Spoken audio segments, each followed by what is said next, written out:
Você deve se lembrar que na última quarta-feira o Felipe ministrou o estudo aqui em Gênesis 37, que narra o início da história de José. Embora no início do versículo 2 do capítulo 37 diz essa história de Jacó. Mas é interessante que o autor, Moisés, ele está contando a história de Jacó por meio da história dos seus filhos. Então, ele está contando a história de José, e aqui no capítulo 38, nós vemos um pedacinho da história de Judá. Ele muda um pouquinho de foco, ele focaliza um outro filho de Jacó, e é essa história que nós vamos ler com bastante atenção. Vamos aguardar as crianças abrirem, Gênesis 38. Ok? Vamos fazer então a leitura desse texto que é um dos mais tenebrosos da Escritura. Aconteceu por esse tempo que Judá se apartou de seus irmãos e se hospedou na casa de um adulamita chamado Ira. Ali viu Judá a filha de um cananeu chamado Sua. Ele a tomou por mulher e a possuiu. E ela concebeu e deu à luz um filho, e o pai lhe chamou Er. Tornou a conceber e deu à luz um filho. A este deu a mãe o nome de Onã. Continuou ainda e deu à luz outro filho, cujo nome foi Selá. Ela estava em Quezibe quando o teve. Judá, pois, tomou esposa para Er, o seu primogênito. O nome dela era Tamar. Er, porém, o primogênito de Judá, era perverso perante o Senhor, pelo que o Senhor o fez morrer. Então disse Judá a Onã: possui a mulher de teu irmão, cumpre o levirato e suscita descendência a teu irmão. Sabia, porém, Onã que o filho não seria tido por seu, e todas as vezes que possuía a mulher de seu irmão, deixava o sêmen cair na terra para não dar descendência a seu irmão. Isso, porém, que fazia era mal perante o Senhor, pelo que também a este fez morrer. Versículo 11. Então disse Judá a Tamar, sua nora: permanece viúva em casa de teu pai, até que Selá, meu filho, venha a ser homem. Pois disse: para que não morra também este, como seus irmãos.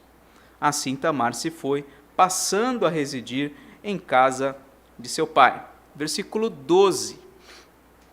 No correr do tempo, morreu a filha de Sua, mulher de Judá, e, consolado Judá, subiu aos tosqueadores de suas ovelhas em Tímina, ele e seu amigo Ira, o adulamita. E o comunicaram a Tamar: eis que o teu sogro sobe a Tímina para tosquear as ovelhas. Ela então despiu as vestes da sua viuvez e, cobrindo-se com um véu, se disfarçou e se assentou à entrada de Enaim, no caminho de Tímina, pois via que Selá já era homem e ela não lhe fora dada por mulher. Vendo-a Judá, teve-a por meretriz, pois ela havia coberto o rosto. Então se dirigiu a ela no caminho e lhe disse: vem, deixa-me possuir-te, porque não sabia que era a sua nora. Ela respondeu: que me darás para coabitares comigo? Ele respondeu: enviar-te-ei um cabrito do rebanho. Perguntou ela: dar-me-ás penhor até que o mandes? Respondeu ele: que penhor te darei? Ela disse: o teu selo, o teu cordão e o cajado que seguras. Ele, pois, lhes deu e a possuiu, e ela concebeu dele. Levantou-se ela e se foi, tirou de sobre si o véu e tornou as vestes da sua viuvez. Versículo 20. Enviou Judá o cabrito por mão do adulamita, seu amigo, para reaver o penhor da mão da mulher, porém não encontrou. Então perguntou aos homens daquele lugar: onde está a prostituta cultual que se achava junto ao caminho de Enaim? Responderam: aqui não esteve meretriz nenhuma. Tendo voltado a Judá, disse: Não a encontrei. E também os homens do lugar me disseram: aqui não esteve prostituta cultual nenhuma. Respondeu Judá: que ela o guarde para si, para que não nos tornemos em opróbrio. Mandei-lhe com efeito o cabrito, todavia não o achaste. Vou ler de novo. Mandei-lhe com efeito o cabrito, todavia não a achaste. Passados quase 3 meses, foi dito a Judá: Tamar, tua nora, adulterou, pois está grávida. E então disse Judá: tirai-a fora para que seja queimada. Em tirando-a, mandou ela dizer a seu sogro: do homem de quem são estas coisas eu concebi. E disse mais: reconhece de quem é este selo, e este cordão, e este cajado. Reconheceu-os Judá, e disse: mais justa é ela do que eu, porquanto não a dei a Selá, meu filho, e nunca mais a possuiu. E aconteceu que, estando ela para dar à luz, havia gêmeos no seu ventre. Ao nascerem, um pôs a mão fora, e a parteira, tomando-a, lhe atou um fio encarnado, e disse: este saiu primeiro. Mas, recolhendo ele a mão, saiu o outro. E ela disse: como rompeste a saída? E lhe chamaram Pérez. Depois lhe saiu o irmão, em cuja mão estava o fio encarnado, e lhe chamaram Zera. Vamos orar mais uma vez? Deus bendito, estamos diante de um texto que aflige até mesmo o nosso coração, porque é uma história muito controversa, de uma imoralidade muito grande, mas que mesmo num texto como esse nós possamos compreender a Tua mensagem, ouvir a Tua voz, Senhor. Ajuda-nos em nome de Jesus. Amém. Irmãos, como eu falei, essa é uma das histórias mais tenebrosas de toda a Bíblia. Ela se compara, por exemplo, à história das filhas de Ló, que cometeram incesto com o pai, né? Fizeram aquele combinado, embebedaram ele, etc. Também aquela narrativa em que Diná, ela se envolve numa celeuma ali com os siquemitas, e os 2 irmãos, Levi e Simeão, se eu não estou enganado, matam todos os homens de Siquém. Então, uma tragédia também ali na família. E essa agora, Judá e Tamar, uma história terrível, né? Veja que Judá, no versículo 1, é dito que ele se apartou dos seus irmãos, se hospedou na casa de um adulamita chamado Ira. Essa atitude que ele teve de se afastar da sua família, de ir viver em um outro lugar, isso representa realmente a impiedade de Judá, né? Ele não tinha compromisso com o Senhor Deus. Ele conhecia por meio do seu pai, certamente ele ouviu princípios daquilo que Deus havia prometido, havia ouvido acerca das promessas de Deus para com a sua família, para com o seu povo, mas ele nega tudo isso e vai viver longe. No capítulo 36, nós vimos alguém que também foi morar longe. Quem foi? Esaú, exatamente. Esaú, ele não era filho da promessa, né? Mas ele, ao se distanciar do povo da aliança, ele então se separa completamente. A gente viu os resultados dessa decisão. E Judá fez o mesmo, ele se apartou dos seus irmãos, ele foi morar fora, ele se afastou por motivos errados do povo de Deus e criou laços com gente que não fazia nenhum bem para ele. Diz o versículo 1 ainda que ele se hospedou na casa de Adulamita, um homem chamado Ira, que aparece em outros momentos, até mesmo sendo designado como amigo de Judá. Muitas vezes nós nos afastamos do povo de Deus e nós nos unimos, nos afeiçoamos, criamos amizade com gente que não tem qualquer compromisso com Deus, não tem o conhecimento de Deus e, portanto, não é um auxílio nessa caminhada com Deus. Pelo contrário, eles são coniventes com os nossos pecados, não chamam a nossa atenção, não corrigem a nossa vida. Muitas vezes são esses amigos que a gente gosta, porque eles não nos confrontam. Mas a Bíblia, em muitos momentos, aponta para o fato de que amigo bom é amigo que confronta a gente, é amigo que chama a atenção da gente e fala: você está indo por um caminho errado. Judá escolheu a amizade de ira, né? Laços de amizade com gente que não tem compromisso com Deus realmente não nos ajuda, pelo contrário, até nos prejudica. E mais do que ter amizade com esse homem, mais do que se hospedar com ele, Judá, ele faz algo muito grave nesse contexto. Ele forma a sua família num casamento com uma cananita. Isso era terrível para o povo de Deus. Diz o versículo 2, que ele ali viu uma filha de cananeu, chamada Sua, a tomou por mulher, a possuiu, então criou ali um vínculo familiar, né? Tomou por esposa uma mulher que não tinha qualquer compromisso com Deus. Formar uma família longe do pacto com Deus é algo desastroso, é algo que não traz nenhum benefício para o crente, para aquele que é um filho de Deus, né? E ele teve filhos desse casamento. O primeiro foi chamado Er. Eu não pesquisei a fundo os significados, mas ouvi alguém dizendo, um pregador dizendo que Er, dito ao contrário no hebraico, né, significa mal ou maldade. Quer dizer, um nome, lembra a questão dos nomes? Um nome que não reflete nenhuma relação com Deus, nenhuma confiança, nada com Deus, né? O versículo 4 vai dizer que o segundo filho foi chamado de Onã, e não foi chamado por Judá, foi chamado por sua mãe, que não era da linhagem do povo de Deus. Provavelmente também o significado não tem nada a ver com as coisas de Deus. E o terceiro filho, versículo 5, foi chamado então Selá, e é dito aí onde ela estava quando ele nasceu, cidade de Quezib. E o versículo 6 esclarece então que quando Er, o seu primogênito, cresceu, o próprio Judá fez um acordo, porque os casamentos eram muito dessa forma também. Existia a questão da escolha em alguns contextos, mas também existia com muita tranquilidade os casamentos arranjados, e ele então tomou uma esposa para o seu filho.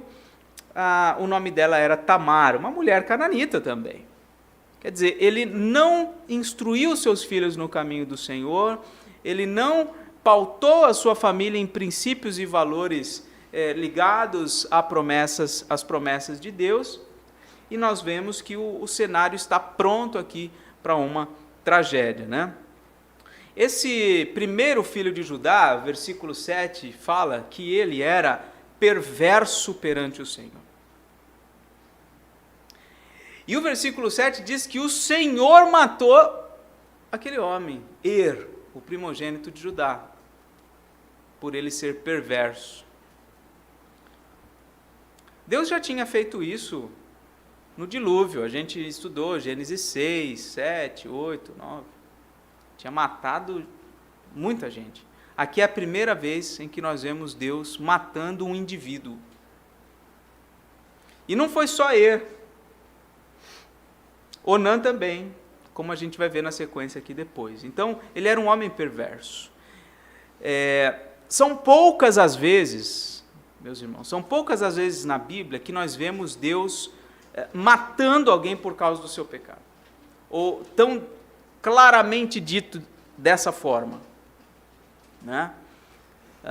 Estudando aqui, eu lembrei de Ananias e Safira, no Novo Testamento, e até parece, choca quando a gente está vendo ali o livro de Atos, parece tudo tão perfeitinho, tudo tão legalzinho, aí chega ali em Atos capítulo 5, por causa de uma mentira, Deus faz eles morrerem.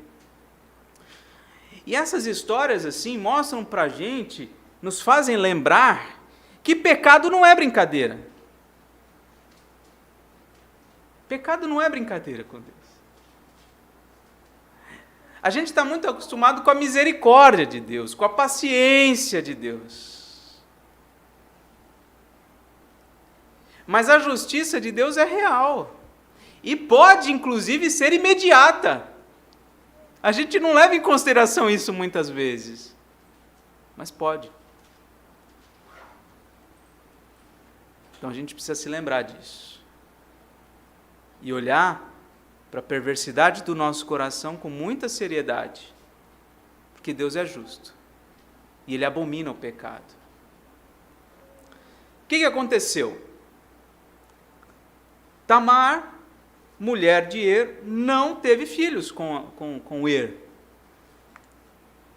E existia uma lei que ainda não estava estabelecida, vamos dizer assim, de forma legal para o povo de Deus, mas que era uma lei que fazia parte do contexto cultural e social dos povos daquela época, que era a lei do levirato, como está aí no versículo de número 8. Então, o que significava essa lei? A lei é basicamente o seguinte: se um homem casou com a sua esposa e não teve filhos, o irmão dele tem a obrigação de ter filhos com a mulher do seu irmão, para o quê? Para suscitar descendência ao seu irmão. Então, se Er é o primogênito, ele é, vamos dizer assim, o herdeiro de Judá, o herdeiro imediato. A ele pertence a honra da primogenitura. Então, Onã faz uma análise do cenário e fala: não compensa para mim eu ter um filho com essa mulher. Primeiro que eu vou ter todo o gasto de cuidar desse menino. Né? Segundo, que esse menino vai ser o herdeiro do meu pai e não eu. Então não compensa. E aí o que ele fazia? Ele se aproveitava de Tamar, tinha relação sexual com ela, mas desprezava o sêmen. E isso foi terrível aos olhos de Deus. O versículo 9 conta essa história, e o versículo 10 diz que isso era mal perante o Senhor, e o Senhor também o matou por conta da sua perversidade. Então Tamar não teve filhos com Er, não teve filhos com Onã, por causa da maldade deles. E Judá nessa história? Judá nessa história está completamente alheio aos pecados dos seus filhos. Ele não está atento, ele não chama a atenção dos seus filhos por serem perversos, por estarem fazendo coisas erradas. A quem ele culpa pela morte dos seus filhos? A mulher. Tanto é a mulher que ele evita de entregar o seu terceiro filho para ela, pensando que isso poderia fazer com que seu filho também morresse. Achava que a culpa estava na mulher e não nos seus filhos. Irmãos, aqui uma reflexão importante também para nós pais. Não corrigir o pecado dos filhos e achar que o problema está nos outros, isso traz consequências muito graves. Muito graves. A gente tem que estar atentos aos nossos filhos, perceber a dinâmica do pecado no coração deles e o mais cedo possível interferir. Procurar corrigir, orientar, disciplinar. Quando a gente lê o livro de Provérbios, a gente percebe a importância da disciplina, né? Para que os nossos filhos se apartem da maldade que brota, que jorra dos seus corações. Então ele prefere fechar seus olhos para o pecado dos seus filhos e prefere culpar então a mulher. O versículo 11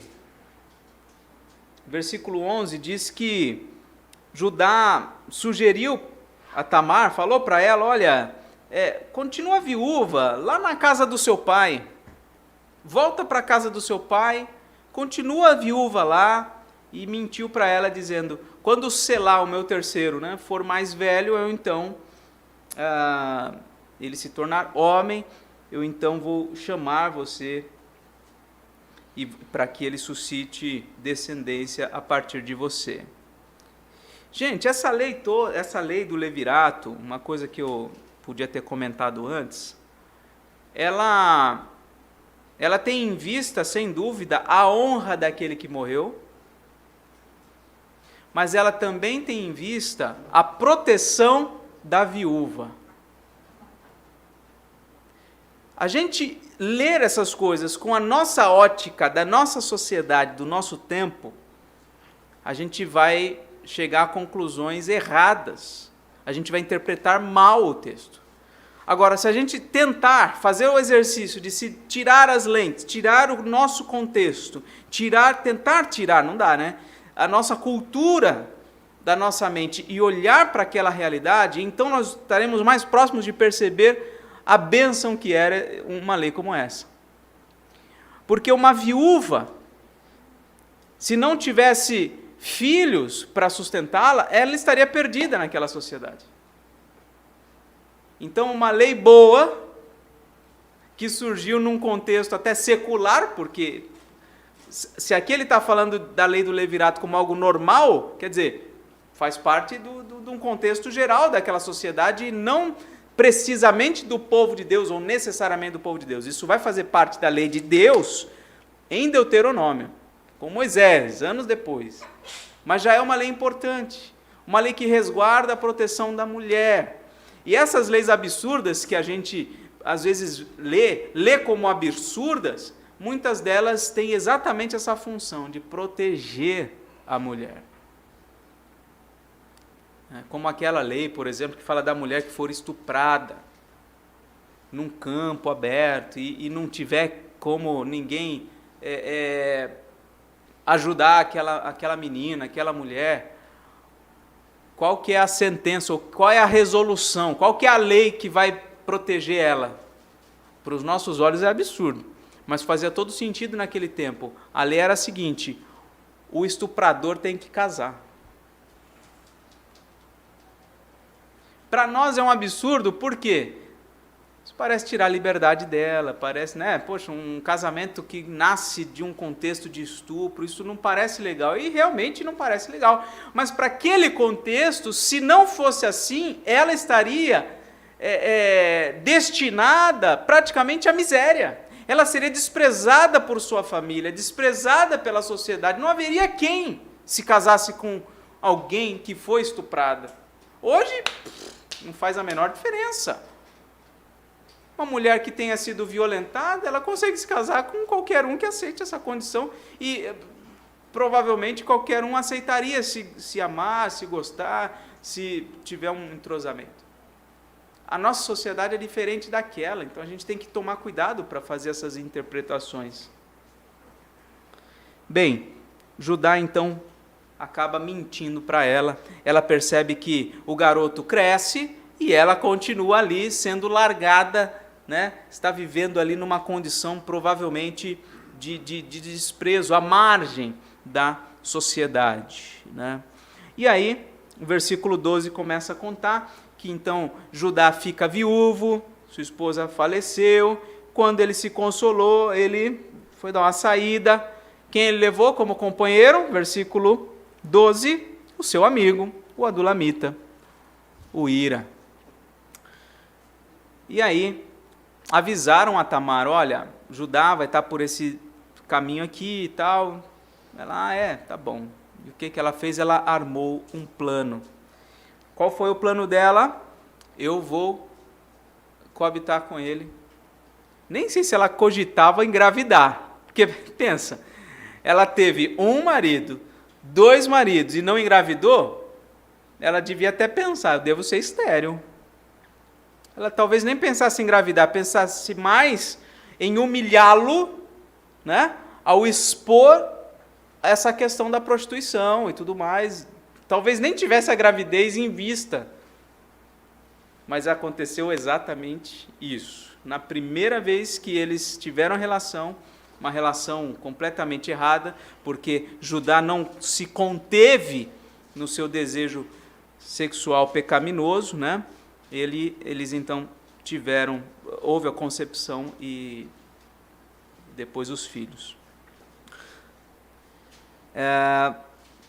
Esse comportamento de Judá, que ele teve aqui, daqui em diante, ele comete uma série de tolices, né?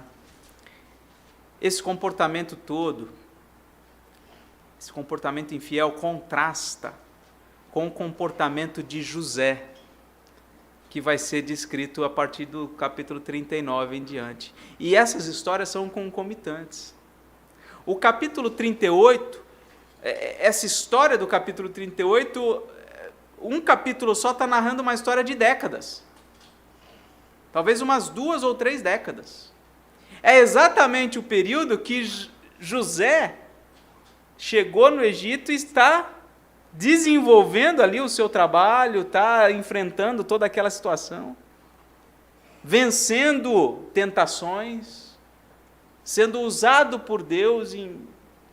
Então, o comportamento de Judá está sendo contrastado aqui com o comportamento do fiel José. Então, essa é uma função também do capítulo 38, mostrar esse comparativo. E, obviamente, Judá, eu vou falar mais disso, mas ele é importante na história bíblica porque dele descende o Cristo. Né? Mas, então, um ponto para a gente pensar aqui. Quando nós somos tentados, quando a tentação chega, quando nós somos cativados pelos nossos olhos, em geral a gente para de pensar corretamente. A gente começa a fazer tolice. Ficamos inebriados. Você sabe do que eu estou falando. A gente começa a pensar errado, Judá fez algo aqui que, assim, ninguém faria em sã consciência. Ele entrega tudo para aquela mulher. Tudo. O selo, o cordão, o cajado, tudo que o identificava. Com aquilo ali ela poderia... Ela confiou praticamente ele confiou toda a sua honra numa prostituta. Numa mulher que ele considerava como prostituta. E é isso que muitas vezes a gente faz. Esses dias eu estava vendo a história de mulheres que compartilharam fotos sensuais pela internet e depois tiveram divulgadas essas fotos e elas se sentem completamente envergonhadas. O pecado sexual, ou a tentação do pecado sexual, não é só para os homens. As mulheres também são tentadas. E quando são tentadas, perdem a noção das coisas e fazem bobagem também. Então nós temos que tomar muito cuidado com isso. Uma outra coisa para a gente pensar é do ponto de vista de Tamar. Ela estava sendo enganada por Judá, ela percebeu isso, o menino já tinha crescido.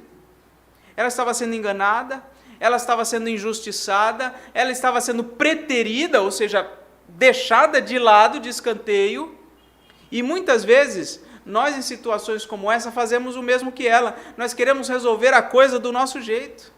Quando nós somos injustiçados, enganados, preteridos, a gente quer fazer a coisa do nosso jeito. E aí a gente faz tolice, a gente perde o juízo também. A gente faz coisas que em sã consciência nós não faríamos.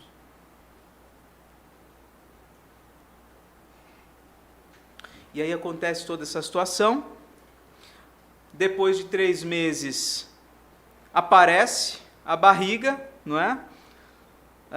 Primeiro, antes disso, né, Judá nem foi homem suficiente para ir lá pessoalmente pagar o cabrito que ele tinha prometido. Ele manda o amigo, não é? O cúmplice, e aí volta dizendo que ela não estava lá e tudo mais. E então, seguindo mais adiante aí no capítulo, versículo 24, vai dizer que 3 meses depois a barriga apareceu, disseram para ele, olha, Tamar adulterou, está grávida, e o que ele disse? Versículo 24, final, tirai-a fora para que seja queimada. Irmãos, nós somos muito rápidos em condenar o pecado dos outros e muito complacentes com os nossos próprios pecados.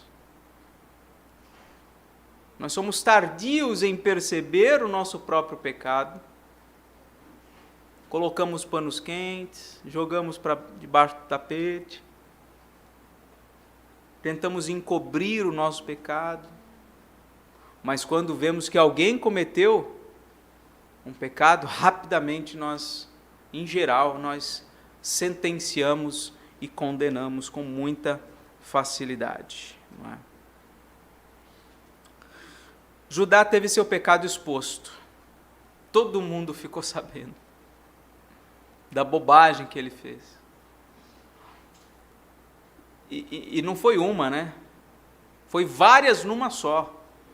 A bobagem de não ter trazido de volta Tamar para seguir o processo ali com o seu terceiro filho, deixá-la, de desprezá-la, ser injusto com ela, e a bobagem, obviamente, de envolver-se sexualmente com ela. E o que fazer quando nós temos o nosso pecado exposto?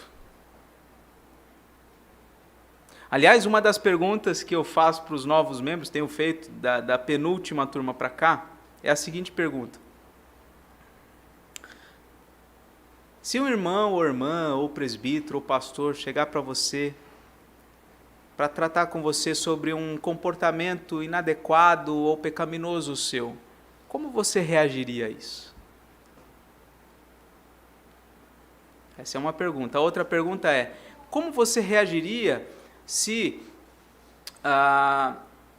depois de todo um processo, e quem faz o curso sabe qual é o processo, todo um processo, o conselho da igreja entendesse que você deveria ser disciplinado, ser aplicado sobre você a disciplina eclesiástica. Quem não fez o curso ainda precisa fazer para entender todo esse processo, tá? Eu pergunto, como você reagiria a isso? Porque essa é uma coisa importante. E define, inclusive, onde está o nosso coração. Como foi que Judá reagiu quando teve o seu pecado exposto? No caso dele foi publicamente. Mas no nosso caso, por vezes, não é publicamente, é internamente. De alguma forma, Deus nos faz perceber que nós estamos em pecado. O que fazer quando o nosso pecado é exposto? A pior coisa a se fazer, meus irmãos, é ficar justificando o pecado. É ficar tentando encontrar meios ali para tornar razoável determinada atitude nossa. Não, eu adulterei, mas minha esposa, tananã, tananã, tananã. Eu xinguei, mas você não viu o que fulano tinha feito comigo. A gente geralmente busca justificar os nossos pecados, né? Quando Judá teve seu pecado exposto, ele não agiu assim. A resposta dele está aí no versículo 26. Reconheceu-os Judá, reconheceu, no caso, o quê? O selo, o cordão, o cajado, e disse, mais justa é ela do que eu, porquanto não a dei a selar meu filho. A melhor coisa a se fazer quando nós temos o nosso pecado exposto, irmãos, é reconhecer e admitir o nosso pecado. E aí nós vemos na sequência que ela gera 2 filhos, e um deles é Pérez, que é exatamente alguém que está ali junto com Judá, na linhagem de Jesus. Se você quiser comprovar isso, está lá em Mateus, capítulo 1, versículo 3. Mateus, capítulo 1, versículo 3, está escrito, Judá gerou de Tamar a Pérez. E é interessante que o evangelista faz questão de dizer, de Tamar. Faz questão de inseri-la na genealogia do Redentor. Mas ela é só uma das mulheres improváveis da linhagem de Jesus. Ela é uma delas. Raabe, a meretriz, que não era uma meretriz disfarçada como foi Tamar, era meretriz de verdade, foi incluída na linhagem do povo de Deus. Ruth não era meretriz, mas era estrangeira, como Tamar. Foi incluída na linhagem do povo de Deus. Um outro episódio que envolve também uma mulher é o caso de Davi com Batseba. Terrível. Um adultério misturado com homicídio. Ela também é ascendente do Senhor. As mulheres não são de muito boa reputação, algumas delas, né, pelo menos da linhagem de Jesus. Inclusive Maria correu um grande risco de ser mal interpretado, né? Imagina, uma jovem solteira aparecer grávida. Como não foi, né? Até o próprio José não ficou numa situação difícil. Só depois ele aceitou passar pelo, entre aspas, vexame junto com ela.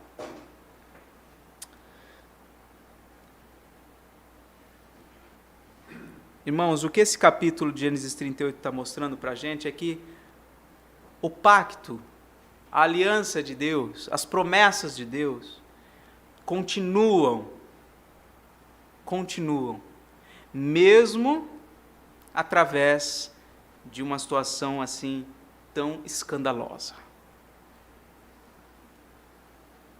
Judá e Tamar, num contexto completamente pecaminoso, tem um filho e a partir dele segue a linhagem de Jesus.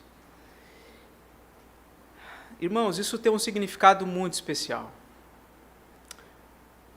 Por mais terrível e pecaminosa que possa ter sido a nossa história, a nossa vida, por mais escura que seja a nossa vida, ou tenham sido as nossas experiências de pecado, irmãos, Deus pode fazer uso disso para cumprir a sua vontade, que é boa, agradável e perfeita.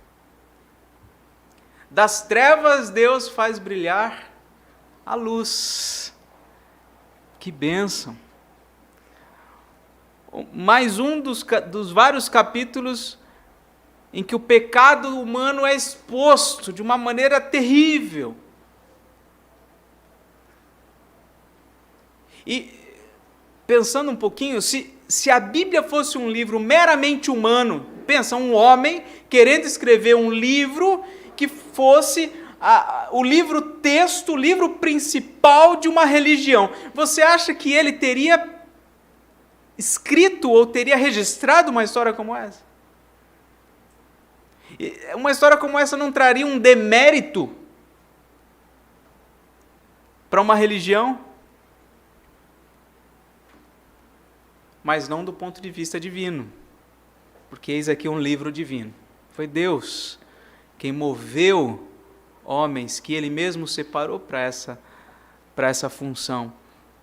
E então Ele faz questão de expor quem são os homens, quem é você, quem sou eu.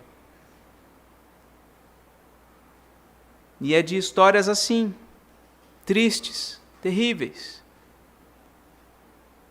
que Deus faz surgir a história da salvação. Deus pode redimir a nossa história, meus irmãos. Deus tratou o coração de Judá.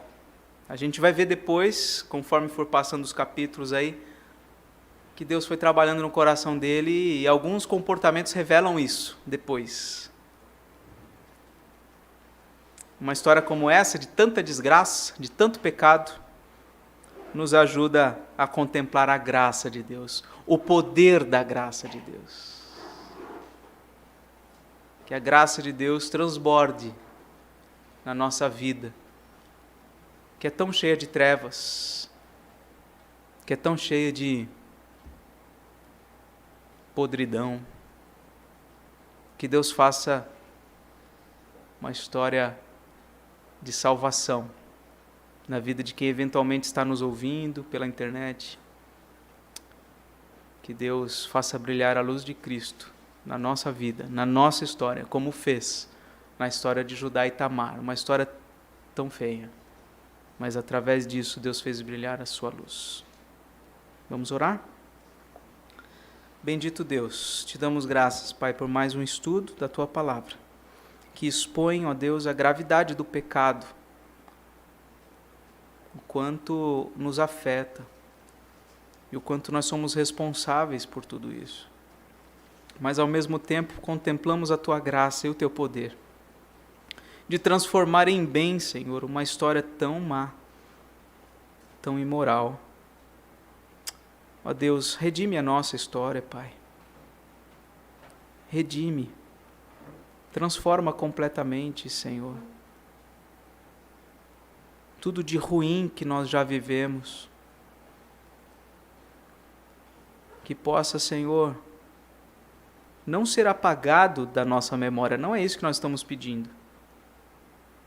Mas que seja de alguma forma transformado em bem. Transformado em algo que glorifique o Teu nome. Como foi Jesus, o fruto bem posterior dessa relação promíscua. Obrigado, Senhor, por esse tempo de estudo que tive agora com os meus irmãos. Continua abençoando o Teu povo. Continua dirigindo a vida desta igreja, cada irmão, cada irmã, as nossas famílias. Livra-nos, ó Deus, de incorrermos nestes pecados aqui descritos, Pai, que tanto fazem mal e que trazem consequências terríveis também. Ajuda-nos, Pai, em nome de Jesus. Amém.